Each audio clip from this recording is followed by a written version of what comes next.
Evening, and welcome to Thinking Thursday. I'm your host. Well, not Thinking Thursday, my goodness. Black mental health is mental health. We changed the name in January, and for some reason today I gave you the wrong name, but welcome, welcome, welcome. Tonight we are going to talk about self-care, but we're going to look at why is it hard for us as African Americans to practice self-care.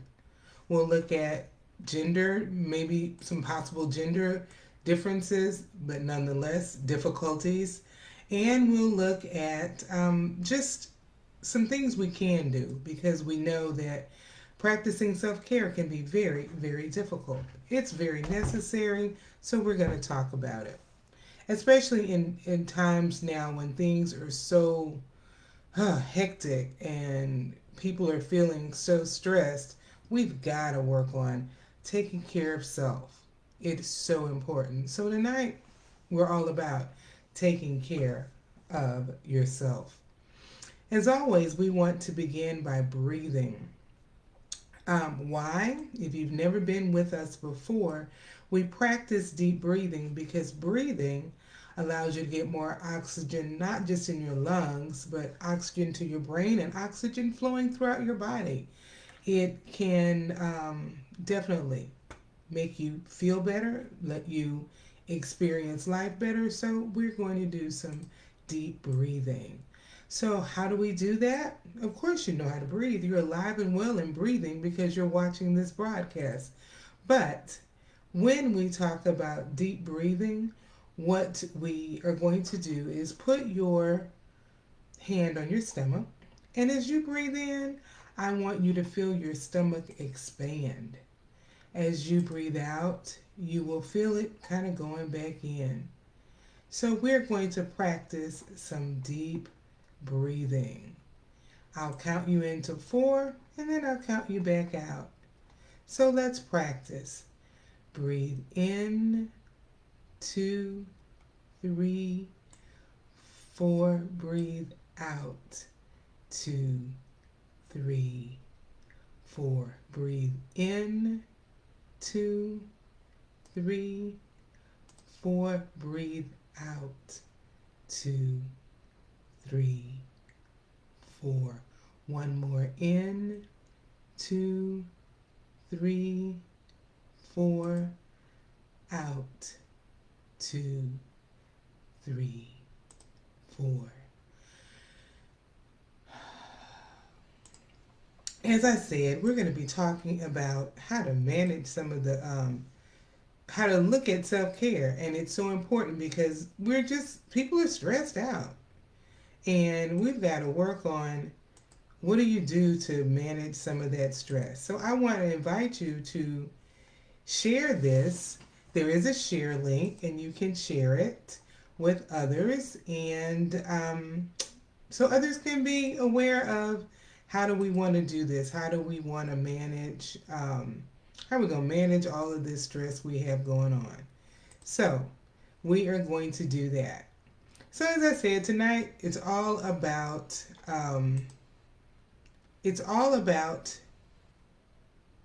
managing your care, self care. So let's look at that. So let's look at just initially some statistics about self care. Did you know that African Americans are 20% more likely to experience serious psychological distress, such as major depressive disorder, than their white counterparts? Rates of major depressive disorder in young black adults ages 18 to 25 increased by more than 3% between 2015 and 2018. Now, what's interesting, we talk about the stress of COVID and all that. That's before COVID. That our rates for depressive disorder that being diagnosed in African American young adults 18 to 25 went up 3% the years preceding COVID. Now, who knows what they are? African Americans are more likely than their white counterparts to experience persistent symptoms of emotional distress, such as sadness, hopelessness, feeling like they have to dedicate extra time and effort to what they do. And you know what? All of this is based on systemic racism. So you see, being black in America is a stressor itself, and it's one we can't avoid as long as you live in here and you black. Oh yeah, there are things in your life that are going to be stressful. Unfortunately, that is the truth of it. Not a good truth, but a real truth. So, before we talk about just some differences, when I say we need to practice self care because we are stressed, let me talk about a few things that stress can do to you. I have a long list, but I kind of go through it quickly just to say that, yeah, stress is real. And because it's real, if we don't take care of ourselves, wow, we're going to find out what will happen. So, some of the negative things that can happen when you're experiencing stress, and there is a deep need to take care of yourself. You can be scattered, have racing thoughts, just can't focus, can't control. You know, it's like, oh, I just can't think straight. I just can't focus. Or trouble sleeping. You might sleep too much or sleep too little. The sleeping too little could be your thoughts are racing, so I just can't sleep. I can't turn my brain off. Or I just don't want to wake up. I'm depressed. I just sleep. It can impact your heart rate. You can have rapid heart rate, shallow breathing, tired, mood swings. You can become irritable and angry and wound up or just short tempered. Everything just gets on your nerves and it's just like you fly off the handle at everything. Or there are mood swings you can have where you're just really feeling good or really feeling bad and can't seem to control it. Um, just being overwhelmed. Overwhelmed. Your anxiety and your depression can be off the chain. You can just be nervous about going anywhere. Think about our world now. Going to church, going sending your child to school, going to the grocery store, or in the hospital, places where people go, could end up in you losing your life. So life becomes stressful. That anxiety is real. Your depression can get even greater. Or maybe just uninterested in life. It's just, I'm just going to back up, and you separate yourself from everything. Or maybe find yourself unable to wind down, unable to just enjoy life because you are worrying too much. Maybe you're walking around with just a sense of dread. And some people just feel neglected and lonely because you end up isolating more. And so once you isolate more, then you feel lonely. You feel, huh, wow. It can have other physical symptoms like your digestive issues, more heartburn, more diarrhea, more upset stomach because you're eating and your whole body inside is just tight and tense like this, and you're trying to put food in your body and your intestines are tight and tense and your body is tense. Your food is not going to digest well. Some people bite their nails or find themselves scratching or you just itch. You just or you can't be still. Some people grind their teeth and clench their jaw in the back and cause problems. Some people can have sexual problems, losing interest in sex, not able to enjoy it anymore. Or it might impact your eating. Eat too little, eat too much, not or eat unhealthy foods. Some people smoke more, use recreational drugs or alcohol more than they normally would because it's a way of self medicating. Some people become restless and just can't sit still, crying, feeling tearful or fearful, or spending too much money because it's a way of making you feel better and escapism. Buying things you have no need for, things you may never even use. Or maybe you quit exercising and you stop that. Or maybe you exercise too much because the more you work out, the better you're going to feel. You got to keep working out and you're going to feel better. So it could be too much, too little. Some people withdraw from others.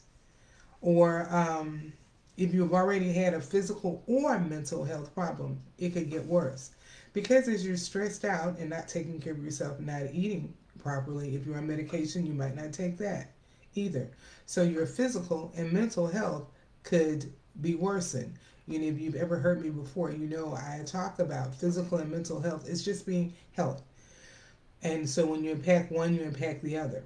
So when you are totally stressed out and not practicing self-care, which we're going to talk about why it's hard to do, you can totally have a negative impact on your health, physical and mental. So why do African Americans have trouble with self care.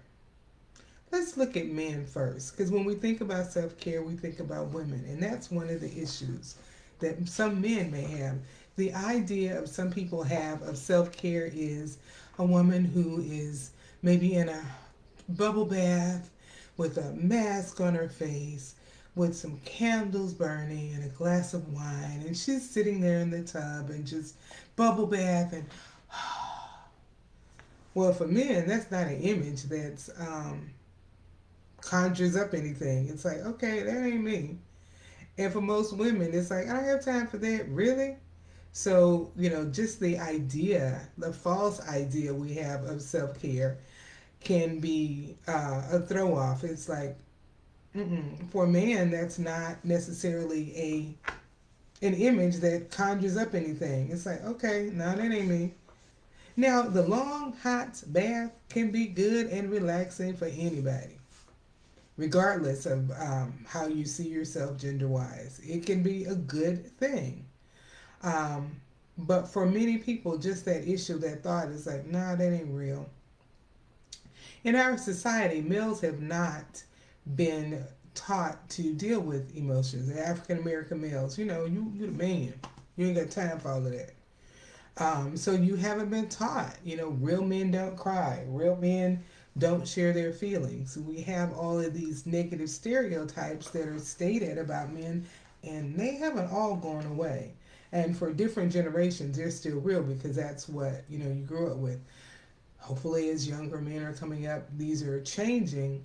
But for a great segment of African American males, that whole idea of not sharing your emotions and you just hold them in, that's still there.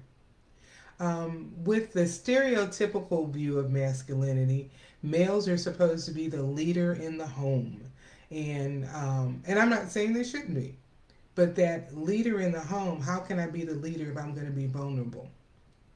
Well, a good leader can be vulnerable, but that's not what we were taught. It was you're the leader and you're taking over, you're taking charge, and if you're doing that, then yeah, you are. You don't have time for emotions. You don't have time for self care because you're the man, and you don't need self care. You gotta go take care of everybody else. There's also a sense of self reliance among African American males, and this is, if you're going to deal with self care, sometimes you gotta go get help from others. Well, if I'm totally self reliant, I got this. I can do it by myself. Whatever the this is, I got it. Well, if you are stuck in that zone of I got it, you don't need help from anybody. So that can be another barrier. And the truth is, men need to work especially hard of taking charge of their own emotional well-being. Because really, it's pretty manly to have a man who has ability to self-care. Not just physically, but emotionally. Because even statistically, African American men will go to the doctor less than African American women. And we have a whole show in June, later in the month, talking about the disparities of healthcare. But you can't even get it if you don't go. And African American men will go less. So we want to, in order for African American males to better be better prepared for self care, we have to change some of those views, how we look at masculinity in our community. So what about women? What are some barriers to African American women? We are the caregivers. Again, looking at the stereotypical roles. I'm not saying it's everybody, but the stereotypical roles are we tend to be the caregiver. And you have lots of single moms too. So let's look at it from a mother point of view. When you think about earning a living, taking care of your house, going to job, taking care of your child, when you look at all of that, you want me to have time for what? Self-care, child? When I get through with all of that, I'm tired. I'm going to sleep. And that's that mentality. So practicing self-care becomes difficult because we put ourselves on the back burner. And the reality is, because of all this going on, we need to take care of ourselves more so. Another thing is the idea that if you are practicing self care, you're being selfish. You're focusing on yourself, and you shouldn't do that. It's about taking care of others. Well, when you ride on an airplane, what do they tell you? If you're flying with someone you need to take care of and the oxygen masks fall down, put the mask on your face first. So, you know why? If you fall out, how are you going to be able to take care of the people that you're taking care of? Because you're out cold. And those left on the plane don't know their special needs. So, yeah, you got to take care of yourself first. You take care of you, and you're able to take care of other people. As difficult as it seems, that's the way it works. Take care of you. Um, and it goes back to black women. We don't make ourselves a priority enough. Again, you're taking care of everybody. You have to do the job. If you're married, your spouse, your children, your family members, the committee you're on, your church, your temple, your synagogue, your whatever, your neighborhood, your sorority, other organizations. You have all these things because you're a vital member of the community. And you have a list of 10 things and you're number 11 on your list. Oh, wow, you didn't cut the list. You didn't make the list at all because you don't see yourself as a priority. We don't. We often don't. And to that end, the last point is sometimes we'll feel guilty about taking self care. I took time out to just go and sit and be quiet because I was so tired. I really shouldn't have done that. Or the sitting there makes you not even enjoy it because you're feeling guilty. Hmm. Do any of those things resonate with you? Any of you? And if not you, anybody you know? So, what do we do about this thing called self care? What does it look like? So, I want to reiterate being black in America is stressful. Living in America is stressful.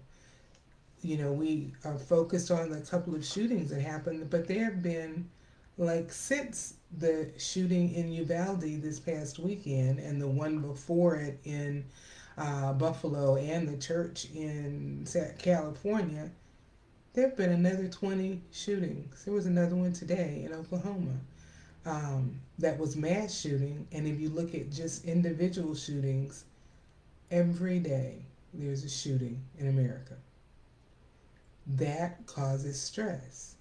Stress causes a need for self care. So just being in America and being black, because there's driving while black, eating while black, singing while black, whatever we're doing, we can just be targeted. So those are some things that are just stressors. So let's look at some things to do. The first thing I want to say, and so I have a list of quite a few things to look at that we may not have thought of. Not the typical just go take a bath. Although those are good. Take a walk, exercise, sit in a hot tub. All those are good, but we're going to look at some more things that fit us specifically.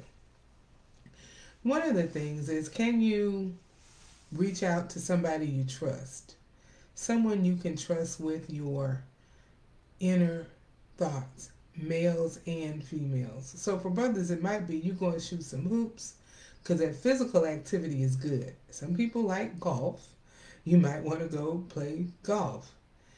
But can you have that one trusted friend that you can shoot hoops with, play golf with, where you can just take a moment to just, man, this is going on. And have that trusted friend who knows you and knows your stuff and knows what's going on, and they can listen. They don't have to give advice, listen. But do you have that one person? For ladies, do you have that one sister friend who you can be transparent with and not have to feel like you have to be everything and be on all the time? That one just friend.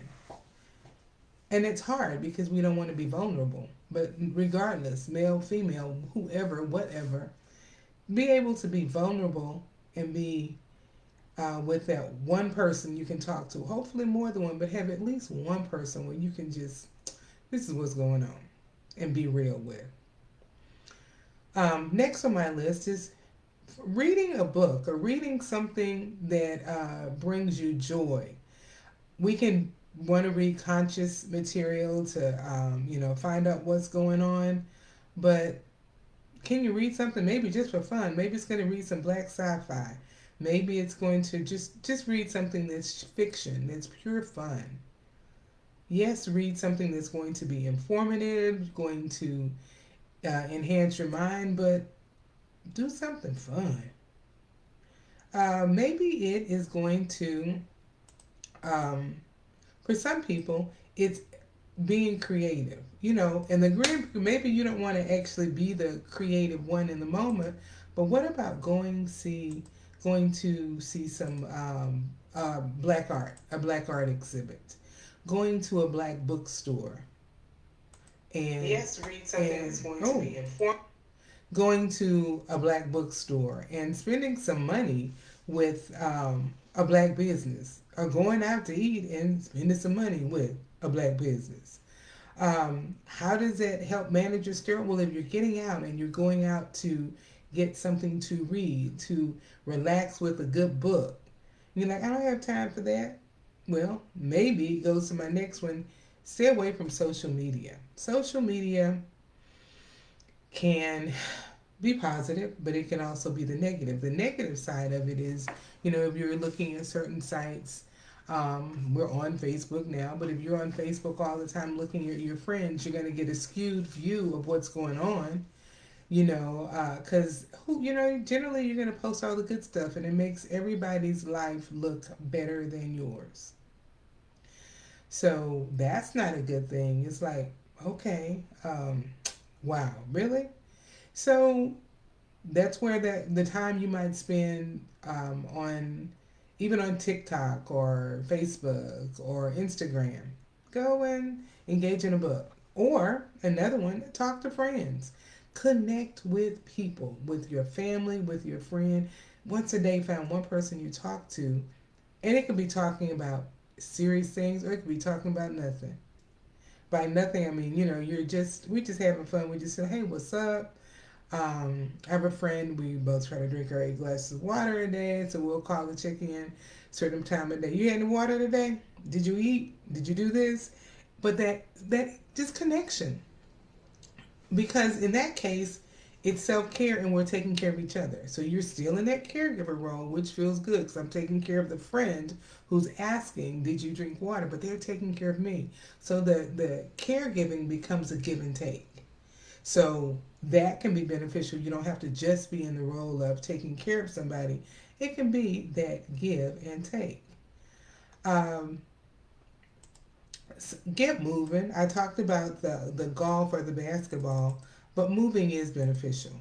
Um, and so if you are, at work, can you get out for lunch? Sometimes we can't, but can you go walk around the building? Can you walk down a flight of stairs and back up just to move yourself? Or if you're working from home, it's actually even harder to work from home and try to get out, because when you are working from home, it's like, okay, I'll keep doing it. I'll keep doing it. You can either be distracted, or let me go put in the laundry, or let me do this, or I'm gonna take a break, or okay, I'll go in a minute. I'll go in a minute. I'll go in a minute, and it never happens. So forcing yourself to get up and move can help with. That's a way of taking care of yourself. I'm gonna move, because the more you sit, man, your joints and your body is just like, I'm tired. So I'm getting up and taking a break because this is about me. I need a break, so I am going to take a break. I'm taking care of me in the moment. If you're working from home, even more so than working out, can you set an ambiance that makes you feel good? So maybe it's light a candle in the room you're in, and it's a scent that makes you feel good. There is no magic scent. It's what feels good to you. So maybe you're just gonna light it, because as you're sitting there, you smell it, and it feels good. It fills a room with a good smell. When I worked as a school counselor, I had a lava lamp in my office, And I was cleaning out some stuff the other day, throwing away stuff, vowing to throw everything. So I ran across it, and I actually, let me see if I can get it on camera. Maybe, maybe not. Oh, it's caught. Yeah, it is an old school. Those who are old enough will know what a lava lamp is.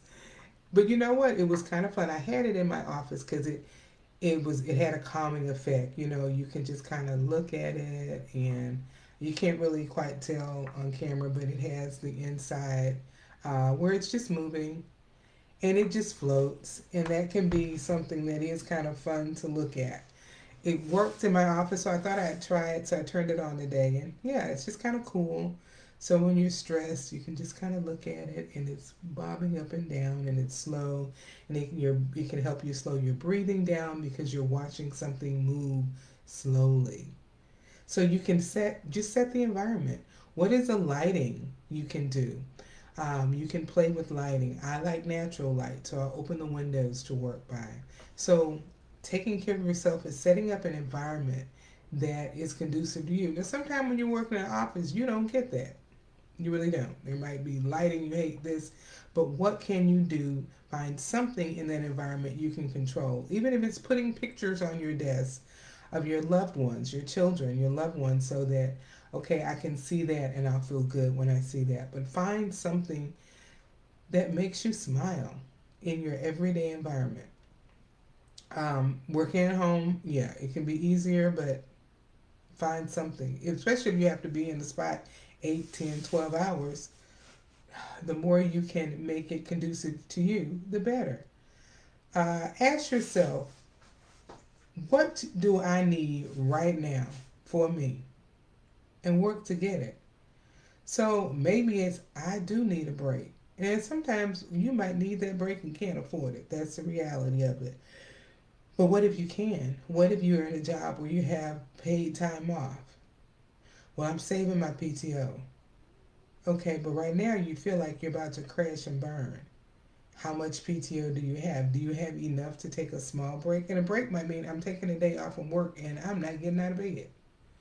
Or it might be I'm going to drive to my favorite spot away from everybody. It could be advocating for yourself, could be I need to check in with some people and let them know how I'm feeling.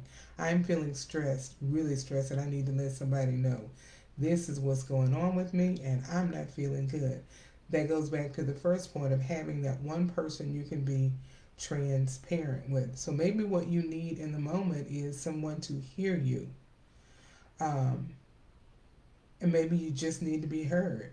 Maybe part of self care is on your job being able to say what you need when you're not getting it. And that's a hard one. You can't say too much. I might lose my job. You can't do this. But sometimes we find when you advocate for yourself, you get what you want and get what you need. So, yeah, find out, figure out what you need and go get it. Can you figure out what brings you joy in life? What puts a smile on your face? And unfortunately, for some people, the answer is, I don't know. Are there people in your life that can put a smile? Are there places you can go? Can you listen to something funny and laugh? That's at least giving a laugh. But can you find that joy? What is it that makes you just feel good? Who is it that you can be around? You know, when I'm around them, it's just something. They have this infectious energy and it makes me feel good. So find those things that bring you joy and gravitate to them, go to them. That makes you feel good, go do it. Who are the people that make you feel good? Go see them. And the opposite is true. There's some people that bring you down. Maybe you need to stay away from them for a while. I'm not saying cut them out of your life, but are there people that, oh, they're such a drain? Oh God, when I'm around them, they make me tired. Well, if I'm already stressed out and I need to take care of me, not the time to go talk to that person. Not the time to have that person in your space. So it's like, I can't do you right now. I really can't do you right now. So don't. Um, Back to the idea that mental health is health. When we think about that, I want you to think about what you put in your body. I don't think I shared this one yet. What you put in your body works. What you put in your body makes a difference. So, think about what you're eating. Think about what are you doing with your body? What kind of things are you putting in your body? Put things in your body that are going to help your body. Now, granted, the things we like to eat sometimes are not the most healthy. And I'm not going to sit here and say, well, you never have them. Mm-mm. I'm saying have a balance. So maybe periodically you're going to have that piece of cake. You're going to have that, oh, I can't even think because I've been working on not having that stuff. But what is it? Oh, so for me, I will allow myself to have fried food once a month. Once a month. Because that's about all you need. But it gives me, when I do, it has to be the right one. It's got to taste good. It's got to do all this. So you find those things that you want that make you feel good, that you like, and you do them. You can practice moderation so you don't have to do things in excess, but find things where it's like, I like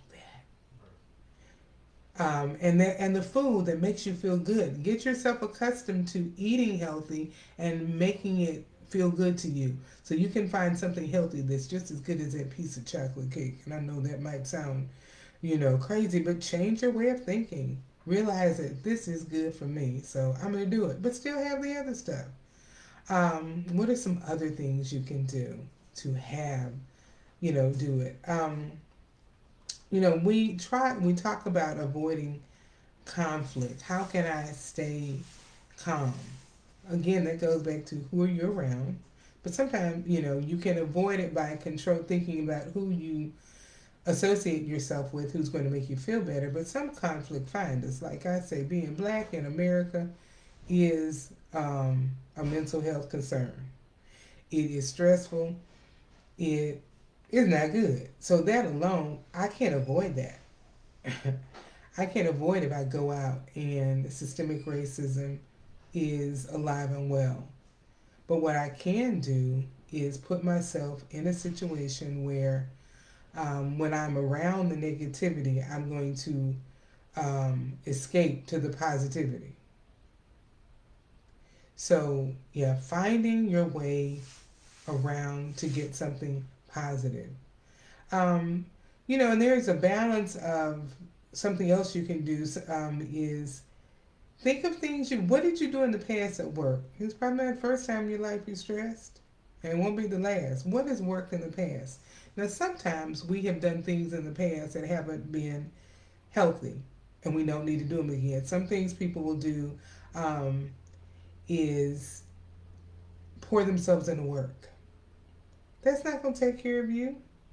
That might allow you not to think about what's stressful, but when you're busy pouring yourself into work, that can impact your sleeping, your eating, your interacting with people in a outside work in a positive manner. So don't think that more is better. Well, it's not just work. I'm volunteering over here, and these are great things I'm doing. I'm on the committee at church to do this, and in my civic club or my social group, I do this, and in my frat or my sorority, I got to do this, and my child, oh, I'm really active in the PTA, and you're doing all of this stuff. You're not taking care of you. You're just doing stuff. So back up and say, okay, I do need to take a break. So that's not a way. That's something people do. That's not good. What I'm trying to think of some other unhealthy things. Oh, I'm going to go help more and do more in that same vein. I have this saying, especially from our Christian friends, in that everything you do may be a good thing, but it may not be a God thing. By that I mean there are a lot of times we go out and we do good. That's not what God has called us to do. We may be in somebody else's lane, stopping them from getting their blessing. So we don't have to do everything for everybody every day. So rather than go take care of somebody else, sit down. Do something for yourself. Those are some unhealthy ones. We talked about self-medicating. Not a good one. And self medicating may not just be alcohol or drugs. Some people self medicate with food.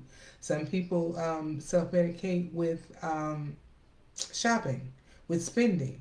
So, whatever way you are doing something just to avoid, avoiding is not self care, it is just avoiding. Um, there were more on my list, I can't think, but another thing we do, I want to say that is a positive that you should do, allow yourself to feel your emotions. I believe that we should own our emotions. And when I say own it, if it's mine, it's mine, I'm holding it, I own it, I have a better chance of controlling it.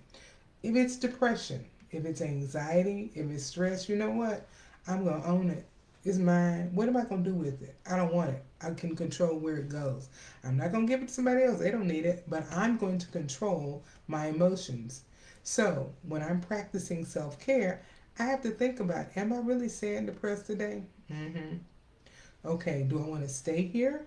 Do I want to go talk to a friend? Do I want to exercise? What do I want to do to get rid of it? But I've got to own it so I can change it. As long as I'm saying, oh no, that's not me. I'm great. There's not a problem. Well, then I can't change it because I'm denying it exists. So once you realize, once you can say, this is a problem, you can do something about it.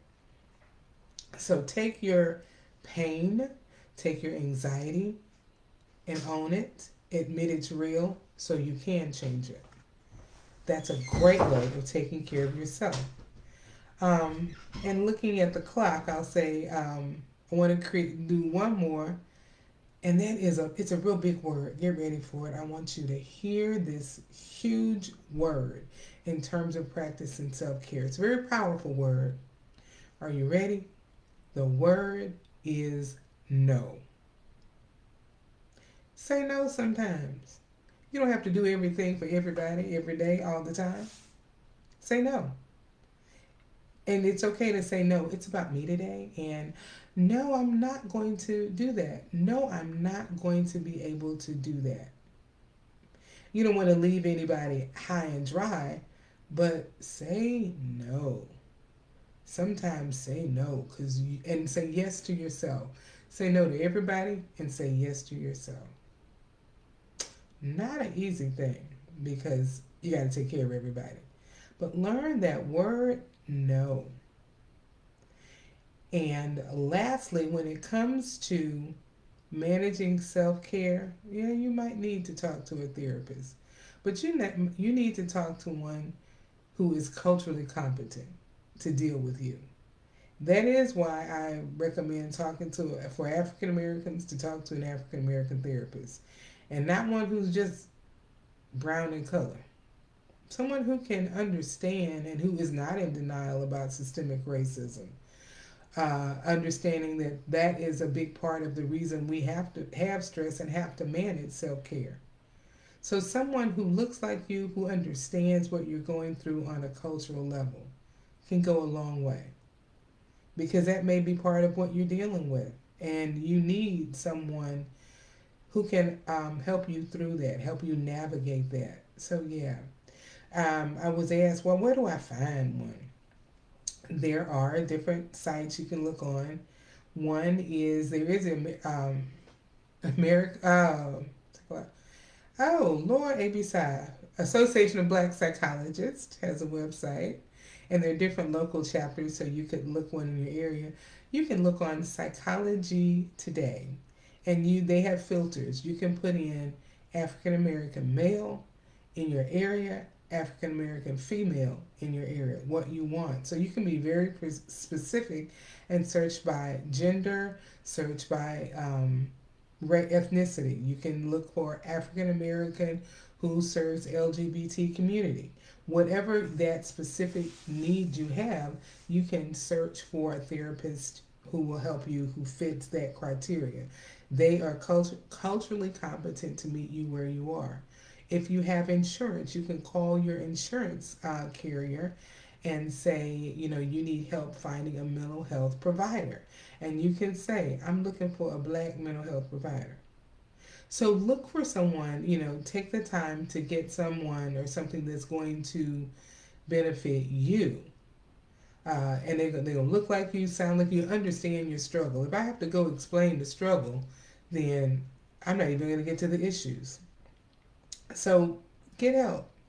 So tonight was all about looking at self care and understanding it's hard. So I didn't want to just say, oh, let's do self care. I'm going to acknowledge that it's difficult to practice self care, but I also want to acknowledge it's very, very important to practice self care.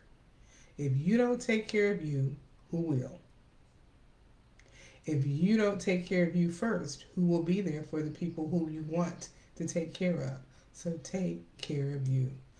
We always end with a call to action. And this week's call to action is find time between now and next Thursday to do one thing for you. If it is soaking in a hot tub, which we talked about in the beginning, if it's going to shoot hoops with friends, if it's going to lunch or dinner or share a meal with friends, if it's going to have that daiquiri with a friend, if it is interacting with people just for the sake of interacting, because I just want to go hang out, family, friends, if it's family game night, but do something for the sake of just, oh, I did it because it was fun. It made me feel good. Don't feel guilty about it. Just do it. That was really probably one, two, and three bullets. Don't feel guilty about taking care of yourself. I'll separate that one out because you're worthy. And remember, if you don't take care of you, who will? I always like to say, be a registered, educated voter. When we look at one of the greatest sources of our stress, we see the violence in our country, we see the issues going on with gun laws. If you want them to change, you have to vote. Be an educated voter. I'm not saying it's about party, it's about any of this. It's about you being educated. Uh, be that educated voter so you can make that difference. We often talk about COVID is still here, it's still real. Take care of yourself. If it's a mask, washing your hands, being taken care, just take care of yourself. I am Bronwyn Lucas, the caring counselor. I am here. If you need a therapist, reach out to me. I understand that I am not the only therapist in town. I can help you find who you need.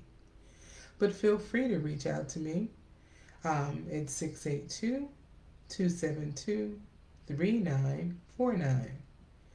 I'm here to help you if you need it, but find that help and take care of you because you are worth it. See you next week.